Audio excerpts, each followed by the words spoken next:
If you ask a man why he likes a particular woman that he's with, he's going to list all the things that she does for him. Servitude.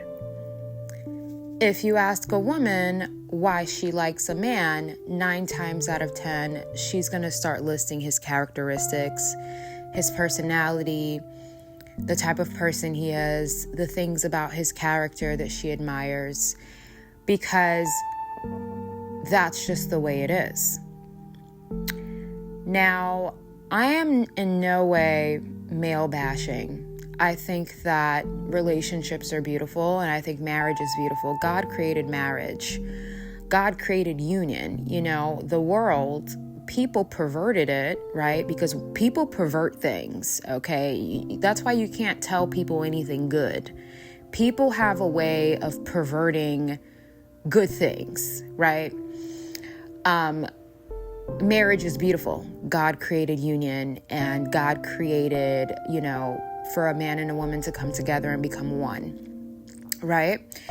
But that's not how the world is, unfortunately. What I always tell women is to be careful when they are dealing with men. I always tell women to be careful because men do categorize women, right? You're in a particular category when it comes to him, and men will use your servitude however they possibly can. So men categorize women. I'm going to grab some of these off the top of my head. There were a couple articles online, but I'm like, you know what? Let me just think about this thoroughly, about the categories that men put women in. I have had the opportunity for the industry that I work in, and I've worked for many luxury companies, where I've had to deal with primarily or predominantly men, male-dominated fields. So I would hear their scuttlebutt. I would hear their private conversations about women. Sometimes they would forget. They would get so used to me being around that they would forget I'm even sitting in the lunchroom. And they would just start going off and off about different women that they messed with. And I kind of like it because I was able to get that understanding of men, right? And so many uncles on my father's side, I would hear my father put the phone on speakerphone, and I would hear how my uncles would talk about women. Like, I kind of have an understanding about how men approach women and how men categorize women. And here's what they are. Number 1, some men categorize women as the good time, okay? A lot of women, you're the good time.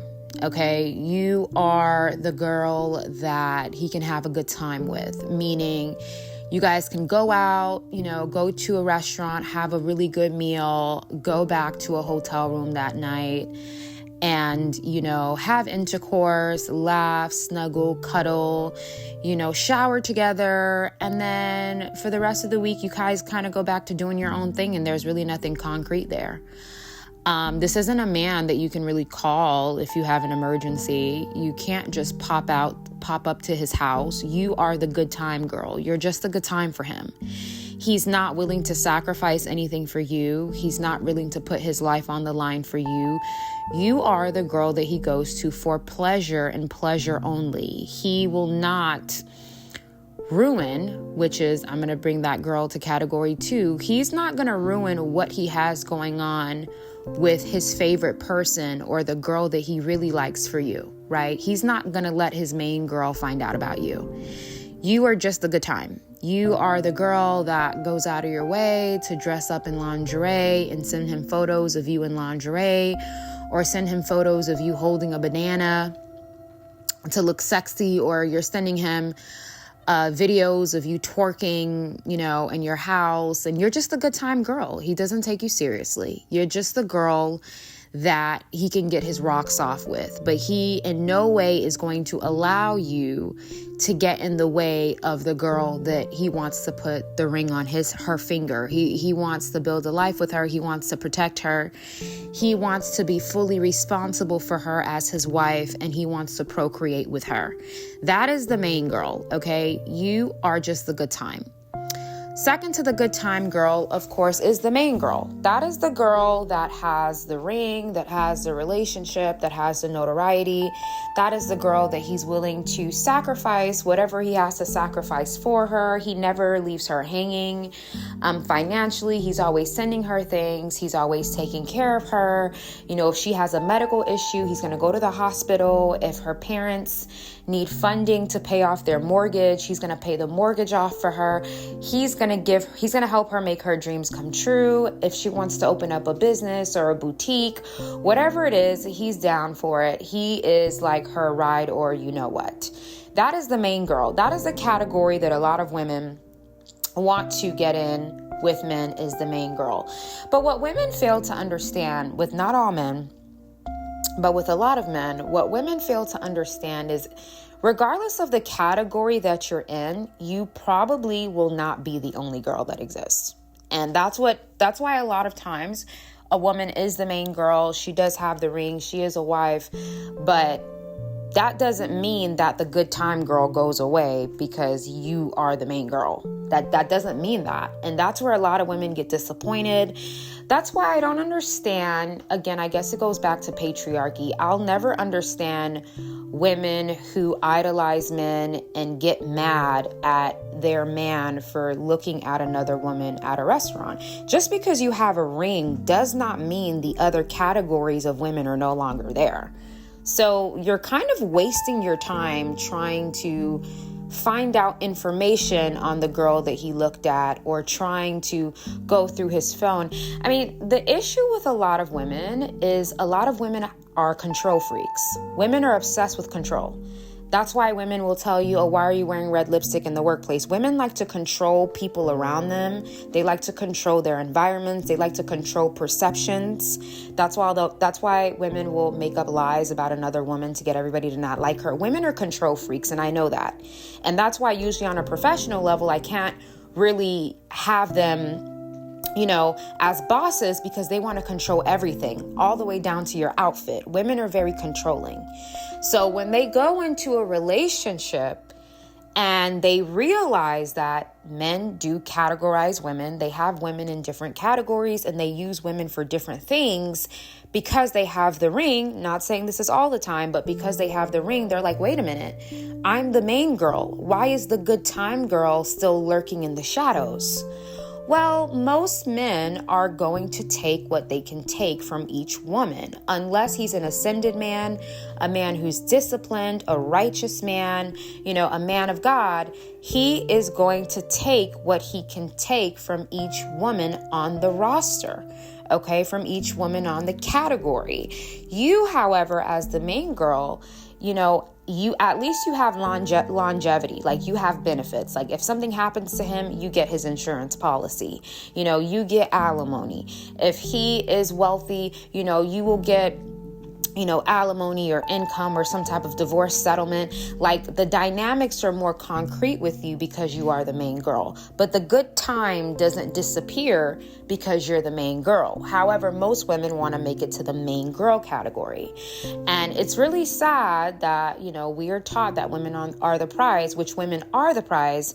However, when you look at modern times, women are in a rat race to see who gets to the main girl category. It is a competition amongst women. Smart ascended women don't engage in that because it's low vibrational and it's bottom feeder. But most women will engage in a competition to see if they can become the main girl in that particular man's life.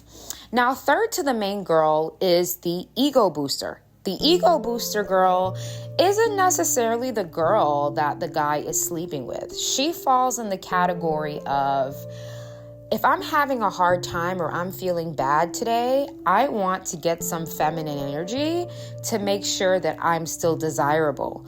So these are the men who are all on these dating apps that, match with a girl and don't respond, or get a girl's number and send 2 messages and never message you again.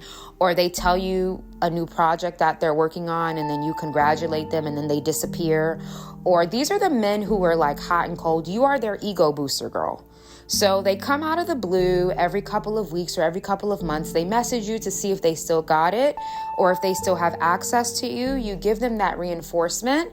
And now they're like, oh, I'm still that guy. Look, it's been months. She's responded to me. You're the ego booster girl. Okay. You're the girl that he can always rely on for an ego boost. You are the girl that he can always rely on to make him feel good and to make him feel more confident. Doesn't mean that he's sleeping with you.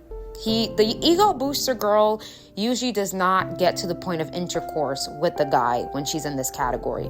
That is the girl that he just uses for attention. You know, he may send hard eyes to her story. A lot of women tell me, oh, what does it mean if a guy sends a hard eye to my story? I said, it means nothing. He probably sent hard eyes to 30 girls that day.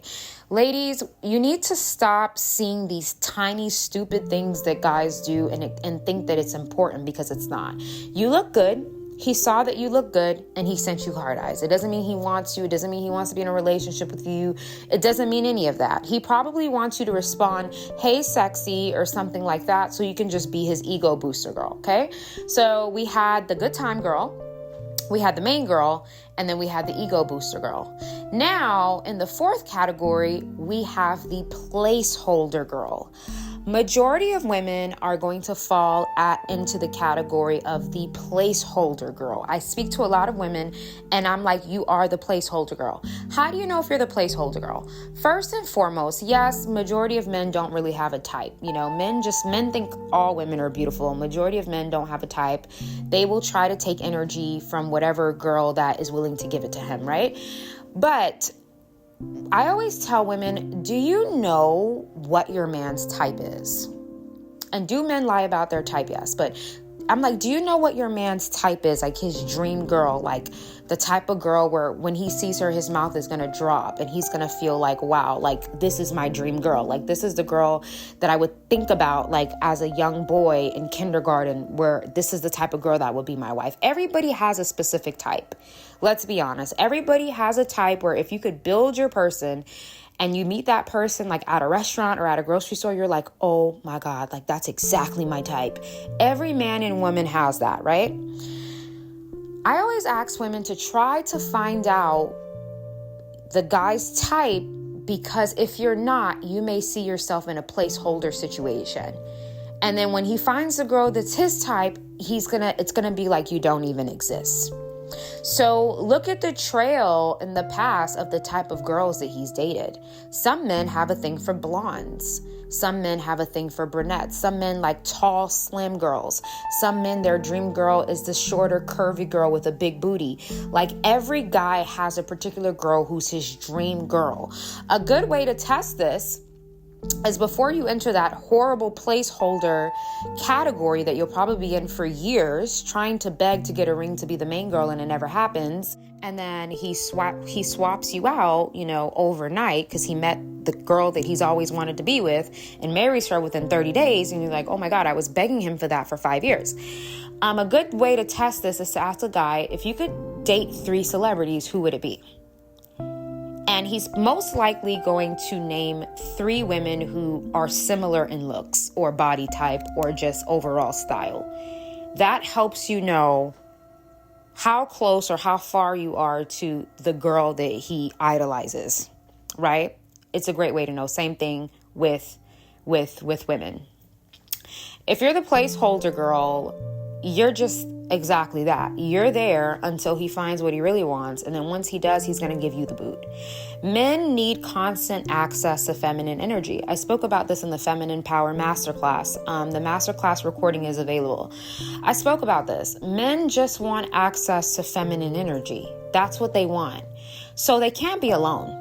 Men can't be alone, okay? You'll meet women who have been celibate and alone for 5, 6, 7, 10, 15 plus years. Men can't be alone. It doesn't matter if the woman looks nothing like his type. He just needs an access to a woman. So men don't go long periods of time single. Even if they're single on paper, there's some woman in the background. There's some woman lurking in the shadows. So if you are the placeholder girl, you're just that. You're set in place. And then once he meets the type of girl that he wants, he's going to get you out of the way. If you ever find yourself begging for more and he doesn't want to give you more, it's because you're the placeholder girl. This is part 1.